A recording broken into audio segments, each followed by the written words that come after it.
하나님은 우리가 복을 받고 잘 되고 번성하기를 원하십니다.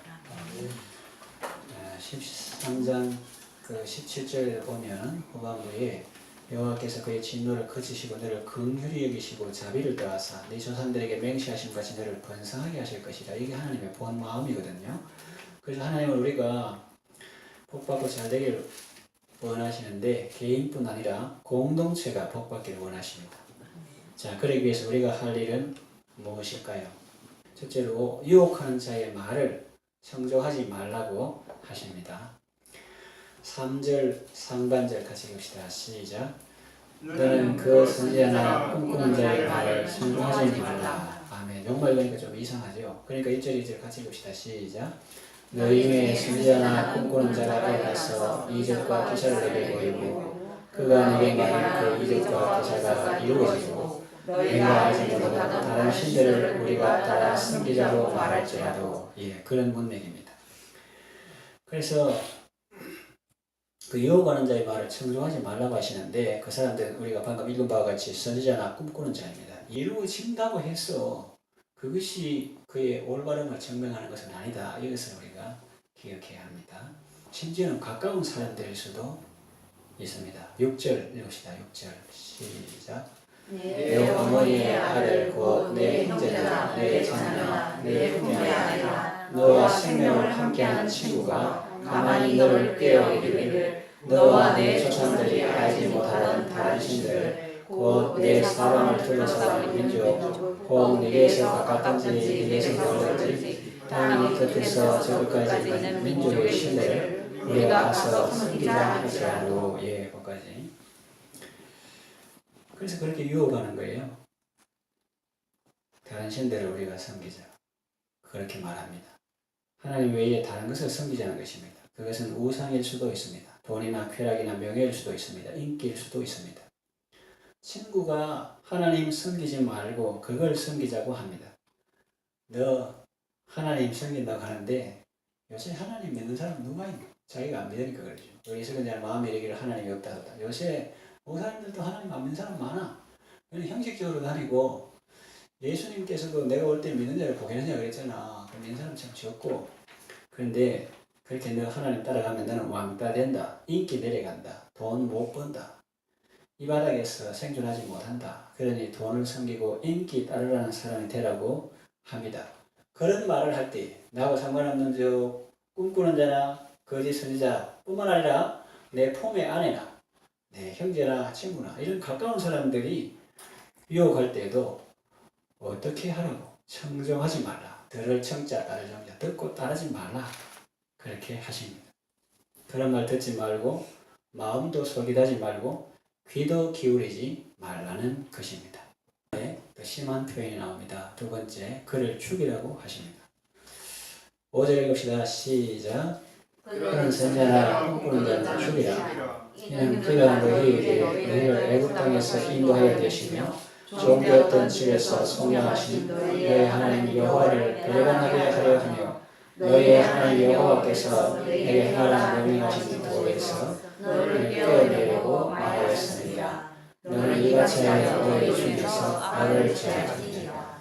또 8절에서 10절 그런 유혹하는 사람이 어떻게 해야 되는가? 8절에서 10절 같이 읽읍시다. 시작. 너는 그를 따르지 말며 듣지 말며 긍휼히 여기지 말며 애석히 여기지 말며 듣고 숨기지 말고 너는 용서 없이 그를 죽이되 죽일 때 네가 먼저 그에게 손을 대고 후에 문 백성이 손을 대라.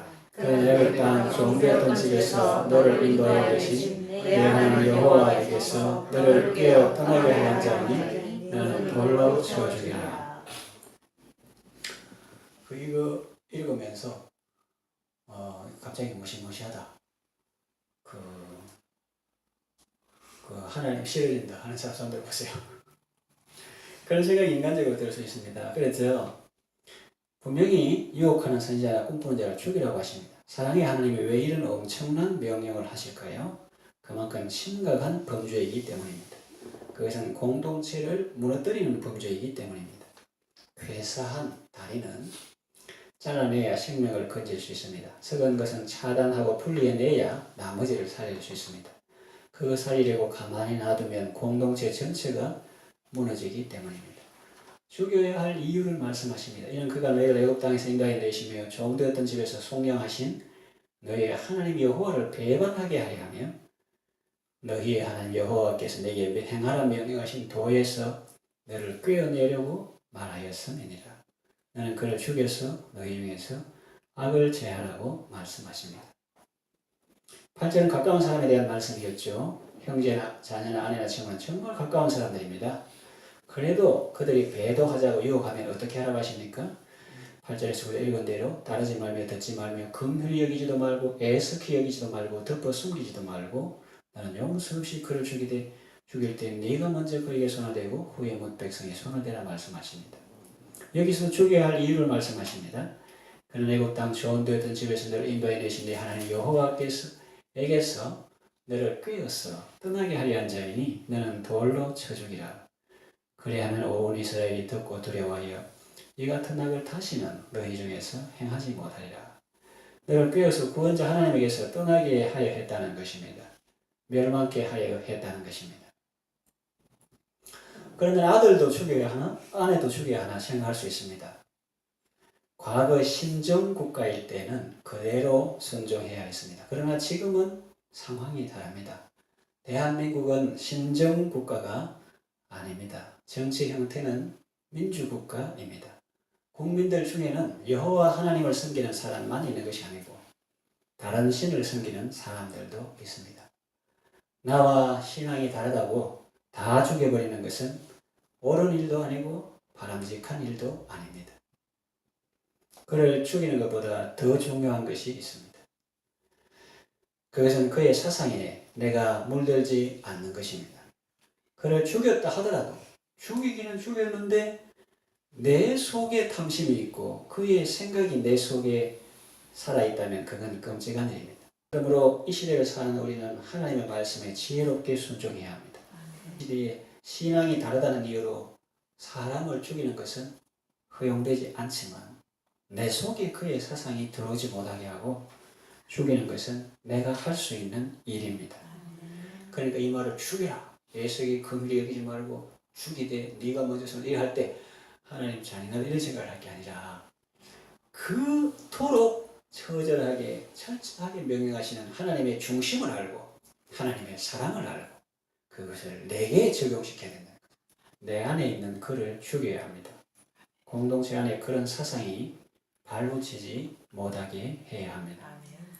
가족 공동체도 마찬가지예요. 엄마 오늘 날씨 좋은데 하루 예배 빠지고 가족 여행 가.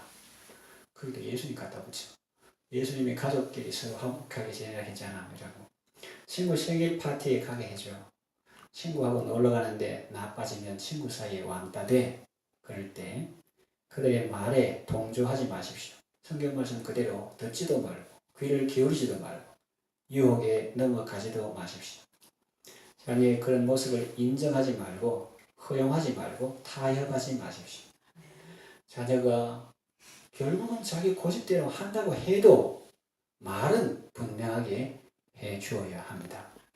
하나님께서 자녀를 잘 양육하라고 내게 위임하신 권리와 의무를 하나님 뜻대로 사용해야지 내 마음대로 사용하면 안 됩니다. 그래서 어떤 사람이 가끔 말하는 걸 들을 수 있는데 그렇게 간절히 기도하면 그 부분에 대해서 강해야 되는데 그 부분에 대해서는 막 이렇게 쉽게 하는 겁니다. 그러면서 뭐 친구 생일이고 뭐고 이래 해가지고 가라 했다 하면서 속으로는 앞으로 변화된 모습을 그리면서 했다고 하는데 그 하나님께서 자기에게 주신 권리는 자기 마음대로 이렇게 결정하라고 준 것이 아니고 하나님의 뜻대로 사용해야 하고 자녀가 결국은 머리가 커서 성령에 대해서 자기 생각대로 행동한다고 할지라도 부모 입장에서는 자기 할 말을 해줘야 되는 거예요. 그리고 하나님께 기도해야 되는 거예요. 근데 부모이기 때문에 자기가 그 줄을 잡고 뭐 니는 가라 이렇게 하고서 기대는 엄청나게 하면서 행동은 그 중간에 역할, 껄끄러운 역할, 조금 어떤 까칠한 역할 이런 걸 안 하고 다른 사람한테 그런 걸 자꾸 맡기고 그렇게 하면 안 되고 중간에 그 까칠한 역할 이런 것을 이렇게 하면서 기도해야 합니다. 그러면 성령님께서 역사할 여지를 주는 거지. 자기 자신이 아예 처음부터 막 이렇게 허용해 붙는데 어떻게 되겠어요? 그러면서 자녀가 변화된 좋은 모습을 그리면서 지금은 내 할 말 했습니다. 부모로서. 나도 좋은 말 해주고 싶은데 그러나 하나님께서 내가 사랑하는 것보다 더 자녀를 사랑하는 줄로 믿습니다. 그래서 나도 가급적 좋은 말 해주고 싶은데 하나님 뜻이 그러니 이렇게 말했습니다. 지금은 내 말은 참조만 하고 결국은 제 갈 길로 가지만 그러나 하나님께서 역사하시면 변화될 줄 믿습니다. 이렇게 변화된 좋은 모습을 그리면서 하나님께 기도하는 것이 좋습니다. 이렇게 했고 세 번째는 적극적인 의미에서 하나님을 따르며 그를 경외하며 그의 명령을 지키라고 하십니다. 4절을 읽읍시다. 4절 시작. 너희는 너희의 하나님 여호와를 따르며 그를 경외하며 그의 명령을 지키며 그의 목소리를 청종하며 그를 섬기며 그를 의지하며 그랬습니다. 그래서 아까 나오듯이 그런 선자를 꿈꾸는 자는 죽이라 이 나오잖아요. 그러니까 죽이는 거하고 그를 청정하면 이게 분명한데 어떤 사람은 거꾸로 해. 거꾸로. 하나님께서는 성령을 통해서 말씀을 통해서 이렇게 끊임없이 감동을 주시는데 그걸 자꾸 죽여. 성령에 소멸치 말며 그러잖아요. 성경에. 그 성령을 소멸치 말고 그를 청정하며 그에게 복종하며 이래야 되는데 하나님께서 성령으로 감동하는 그는 자꾸 죽이고 꿈꾸는 자나 선자 이런 걸 살려가지고 뭐라카더라 이러면서 그 가볼까 이러면서 유혹하는 자들이 유혹할 때 하나님이 보고 계십니다. 제 말입니까? 성경에 나와요. 3절 같이 읽읍시다. 시작. 너는 그 선지자나 꿈꾸는 자의 말을 청종하지 말라. 이는 너희 하나님 여호와께서 너희가 마음을 다하고 뜻을 다하여 너희 하나님 여호와를 사랑하는 여부를 알게 하사 너희를 시험하시리라. 하나님께서 다 보시고 테스트하는 거예요. 네가 하나님을 믿나? 네 생각대로 하나? 제가 저번에도 말했듯이 도둑이 왔는데 아버지 말 듣고 아버지하고 힘을 합쳐서 도적을 몰아내야지 그 도적의 말을 듣고 아버지 의심하면 안 된다는 거예요. 4절 너희는 너희 하나님 여호와를 따르며 그를 경외하며 그의 명령을 지키며 그의 목소리를 청종하며 그를 섬기며 그를 의지하라. 그러니까 내 자신이 하나님을 순종하는 삶을 살아야 합니다. 유혹하는 자의 말이 들어올 틈이 없도록 다 직장생활 하시고 여성도 지치면 직장생활 하시고 또 집에 있다 해도 전업주부 다른 값으로 칠 수 없는 그런 엄청난 일을 하고 계신데 성경에 경고하는 것이 있어요. 초대교회 때도 그랬습니다. 내 중에 일하는 자들이 아니고 일만 만드는 자들이 있다니 또 한가히 다니며 가십을 일삼는 그런 사람들이 있다 그랬어요. 주님을 성경 읽을 시간은 없고 기도할 시간은 없는데 쓸데없는 이게 말하고 유혹하는 그런 시간을 있다는 그거 조심해야 된다. 전도라는 것은 뭐 날 잡아가 특별하게 하는 게 아니라 우리의 삶의 예배가 돼야 되고 삶의 전도가 돼요. 시간 없지만 토요일 억수로 피곤하고 아프고 머리끼리 아파도 옆에 내 새가족이 있고 전도 대상자가 있고 연약한 모근이 있다. 그러면 다시 씻고 힘을 내가 옷을 갈아입고 가서 집에 있는 거 뭐라도 나누고 음식도 나누고 이렇게 바쁜데 시간을 내서 하는 거지. 그냥 뭐 힘든 건 안 하고 남 교회 잘 다니는 사람 이렇게 유혹해서 우리가 가면 더 편하다 이런 거는 그런 거는 도덕적으로도 옳지 않고 신앙 윤리적으로도 옳지 않고 하나님께서 기뻐하시는 것도 아니다 하는 거죠. 그래서 먼저 내 자신이 하나님을 순종하는 삶을 살아야 합니다. 유혹하는 자의 말이 들어올 틈이 없도록 하나님을 사랑하고 순종하는 삶으로 충만해야 합니다. 자녀들이 부모들의 삶을 보고 두려워하고 진정으로 존경하는 정도가 되어야 합니다. 자녀들의 말에 귀를 닫고 모든 말을 무시하라는 말이 아닙니다. 그들을 마음 깊이 뜨겁게 사랑하십시오. 그들이 진정 복된 삶을 살아가도록 기도하십시오. 그들이 헛된 우상에 빠지면 잘 될 리가 없습니다. 고생하고 상처받고 허무하고 고독한 삶을 살 수밖에 없습니다. 그들을 살게 하고 복되게 하실 분은 오직 하나님뿐이십니다. 이 사실을 명심하고 기도하십시오. 방법은 부드럽게 하더라도 사상은 강해야 합니다. 우리가 하나님을 사랑하는 것을 기쁨으로 여길 때 자녀들도 기쁨으로 주를 섬기게 될 것입니다. 이제 말씀을 마칩니다. 하나님이 이렇게 강하게 말씀하신 이유가 무엇일까요? 잔인해서입니까? 사랑이 없었습니까? 아닙니다. 나를 대신하여 십자가에 죽기까지 사랑하신 분을 사랑 없는 분이라고 하는 것은 지혜가 아닙니다. 하나님이 이렇게 강하게 말씀하신 이유는 나를 사랑해서입니다. 또 내 가정을 사랑해서입니다. 또 우리 공동체를 사랑해서입니다. 마귀 유혹받아 하나님 배반하면 건강은 좋은 것 같아도 비참해지고 불행해지고 죽는 것밖에 없습니다. 성경에 결론이 나왔습니다. 도적이 온 것은 도적질하고 죽이고 멸망시키는 것뿐이고 내가 온 것은 양으로 생명을 얻게 하고 더 풍성히 얻게 하려는 것이라.